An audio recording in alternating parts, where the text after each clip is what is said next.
En la clase pasada veíamos cómo de la reunión de Davos surgió la constatación de que había dos vías distintas para solventar la crisis. La vía de los Estados Unidos, típicamente keynesiana, donde priorizaba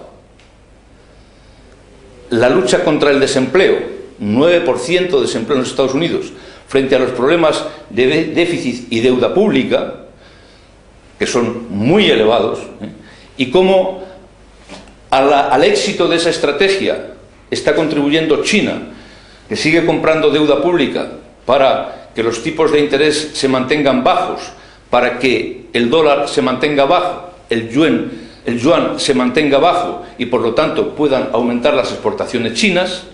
Frente a esa receta típicamente keynesiana están las recetas neoliberales de Angela Merkel.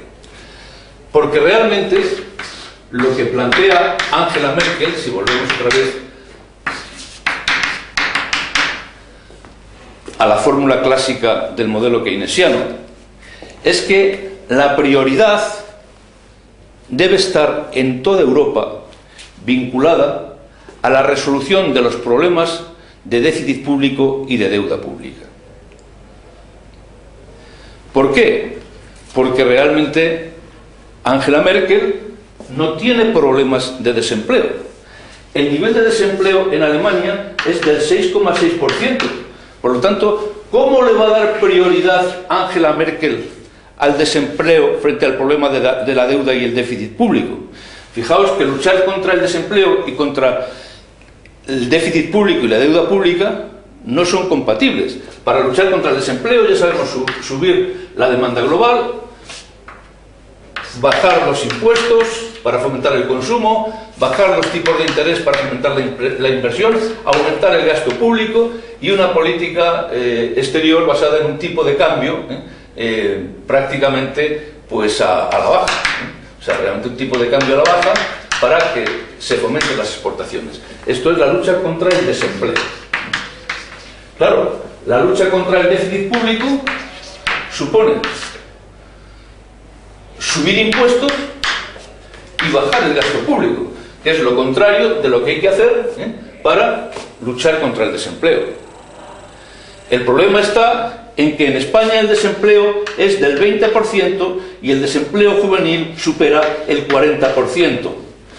Y entonces lo que está ocurriendo es que en dos situaciones totalmente asimétricas, Angela Merkel le está imponiendo al gobierno de España las políticas que son adecuadas para Alemania, pero son contraproducentes para España. Esto era previsible. Lo previó el Premio Nobel de Economía de 1999, Mundell. 1999. Premio Nobel de Economía. La divergencia en las situaciones existentes en España y en Alemania ya las había previsto el que fue Premio Nobel de Economía en 1999, Mundell, que fue Premio Nobel de Economía precisamente por el análisis de lo que se denomina la zona monetaria óptima. Y lo que él planteaba en su teoría es que cuando se plantea una situación de moneda única como el euro, inevitablemente, al tratarse de economías de estructura muy diferente, como pueden ser la alemana y la española, acaban produciéndose shock asimétricos. Es decir, no todas las economías de todos los países de la Unión Europea en la zona euro van a crecer de la misma manera y van a tener el mismo tipo de problemas. Entonces, Mundell planteaba que para que exista una zona monetaria óptima se tienen que cumplir básicamente dos condiciones. Una, la convergencia de las magnitudes macroeconómicas, y otra, una libertad de movimiento de todos los factores productivos, sobre todo del factor trabajo y del factor capital. Lo que ocurre es que cuando se decide la creación del euro, se cumple uno de los requisitos de Mundell sobre la zona monetaria óptima, que es la convergencia de las magnitudes macroeconómicas a través de los acuerdos de Maastricht, que exigían que los países que fueran a integrarse en el euro tenían que tener una inflación muy parecida, unos tipos de interés similares, una deuda pública muy parecida y un déficit público también muy parecido. La deuda pública siempre tenía que ser menor del 60% del PIB, el déficit público menor del 3% del PIB. Y esto lo cumplían todos los países de la zona euro, porque si no, no hubieran entrado en el euro.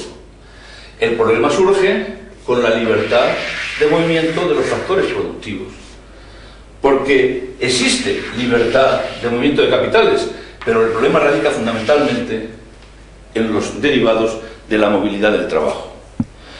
Bueno, pues esto es lo que se está planteando ahora en Europa, con esa oferta tan generosa de nuestra querida Angela Merkel a los estudiantes y universitarios españoles. El que realmente, si de hecho hay un 40% de desempleo juvenil, pues no hay problema, o sea, porque realmente todos, basta con que emigremos a Alemania.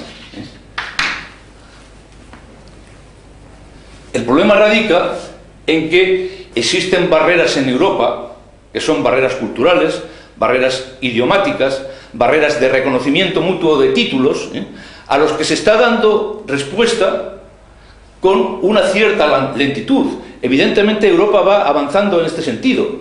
El programa Erasmus en las universidades tiene que ver con la generalización de una zona monetaria óptima donde haya libertad de movimiento de los trabajadores, sobre todo de los trabajadores muy cualificados.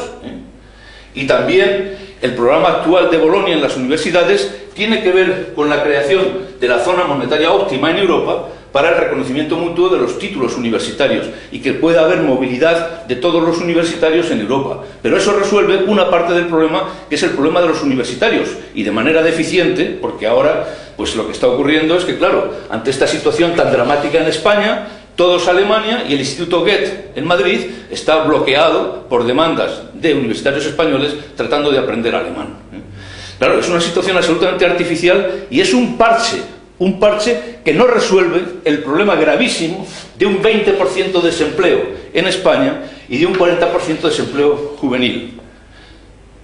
Y realmente el problema está en que desde el momento en que nuestra querida Angela Merkel está imponiendo la política económica que le interesa a Alemania, a España, haciendo que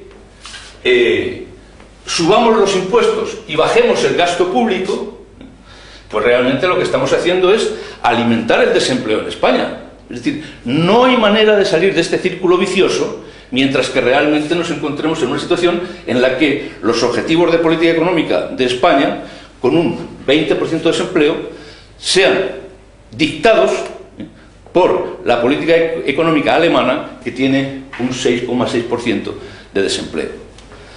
La cuestión está en que, si nos vamos al origen de lo que está ocurriendo, es decir, por qué, de hecho, Angela Merkel está imponiendo a España la política económica que le interesa a Alemania, pues hay que retrotraerse al hecho de que los bancos españoles solicitaron una gran cantidad de créditos a los bancos alemanes, están muy endeudados con los bancos alemanes, y por lo tanto, en esa secuencia que decíamos el otro día, de que los bancos, en este caso españoles, prestan a los promotores inmobiliarios para que construyan casas y prestan a las familias para que realmente compren las casas que construyen los promotores inmobiliarios y además se endeudan con otros bancos, pues realmente esta deuda con estos bancos son precisamente y fundamentalmente alemanes.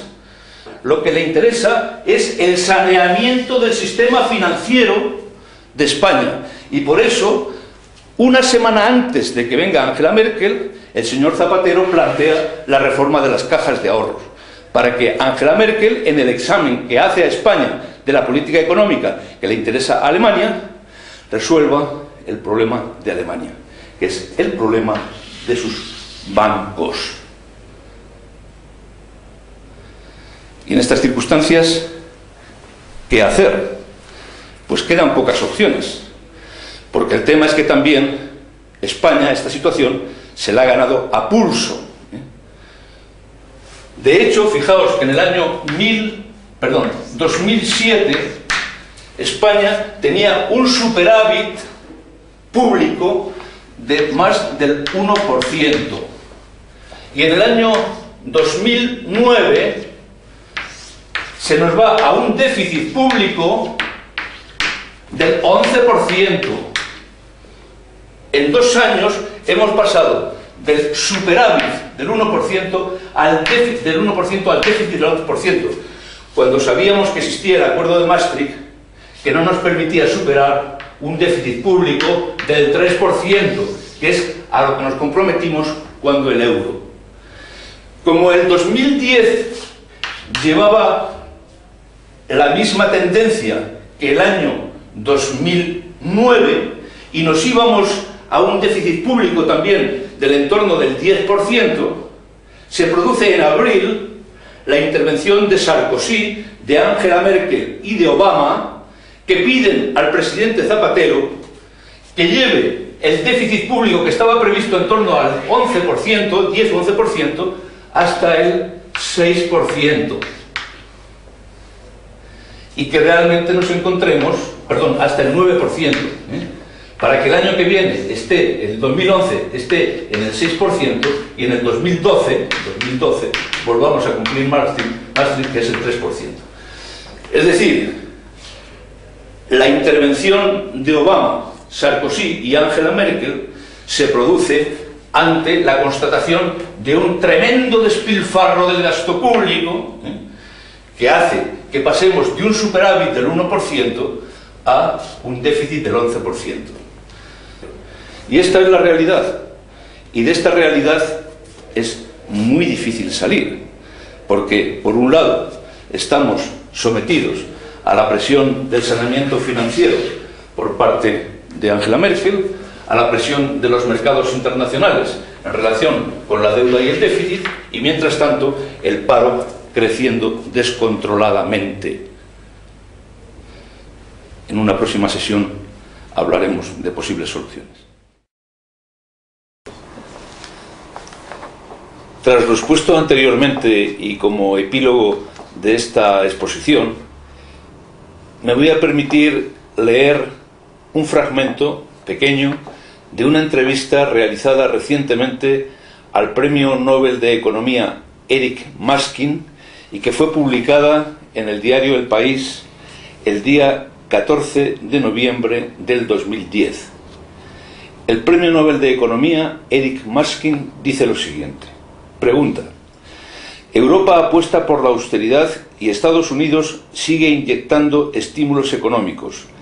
¿Quién está en lo cierto?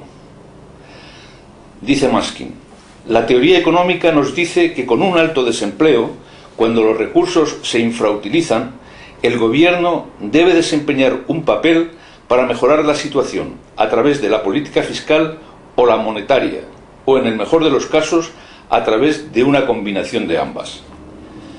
¿Europa se ha precipitado al retirar los estímulos? Sí. Quizás Alemania no se deba preocupar mucho, pues crece a buen ritmo, pero España ha aprobado drásticos recortes que tendrán un profundo efecto en el empleo, y esto derivará en un crecimiento menor con un importante efecto en los ciudadanos. Me apena. La teoría económica nos da la vía para minimizar el sufrimiento de las personas en momentos de crisis, y España hace exactamente lo contrario. Pregunta: en una situación en la que los mercados castigaban duramente la deuda española y con la presión de Alemania y otros que exigían un drástico ajuste, ¿había otra opción para España? Respuesta: puede haber razones políticas. No es mi papel decir cómo tiene que ser la política española. Digo lo que nos enseña la teoría económica, y es que en tiempo de alto desempleo y bajo crecimiento no es una buena idea recortar gastos. Hay que hacer lo contrario. A lo mejor no había otra salida política, pero ya no se trata de una elección económica. ¿El ajuste aboca a España a bajo crecimiento y alto paro? hay un elevado riesgo de que eso ocurra. Y por último, ¿y considera a Alemania la responsable? Respuesta: no soy un experto en la política europea, pero Alemania es el país más poderoso de la Unión Europea y es probable que haya tenido un papel importante en estas medidas. Y recordemos la frase de Obama: cuando un avión tiene problemas y hay que aligerar su carga, no es bueno desprenderse de los motores. De todas maneras, aunque se pueda discrepar de la política macroeconómica que nos propone Angela Merkel, hay que reconocerle que en su recientemente formulado pacto de competitividad que se va a discutir en la Unión Europea, hay un punto extraordinariamente importante, para mí el más importante de dicho pacto de competitividad. Nos referimos al que hace referencia a la flexibilidad de los salarios. Angela Merkel propone que los salarios se vinculen a la productividad y no a la inflación.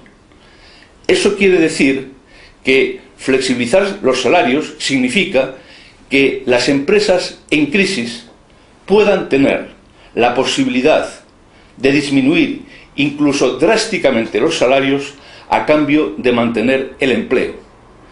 Ese es el modelo que ha adoptado Alemania para mantener empleo y competitividad en sus empresas, y por eso ha atravesado la crisis con un solamente 6% de desempleo y aumentando considerablemente sus exportaciones.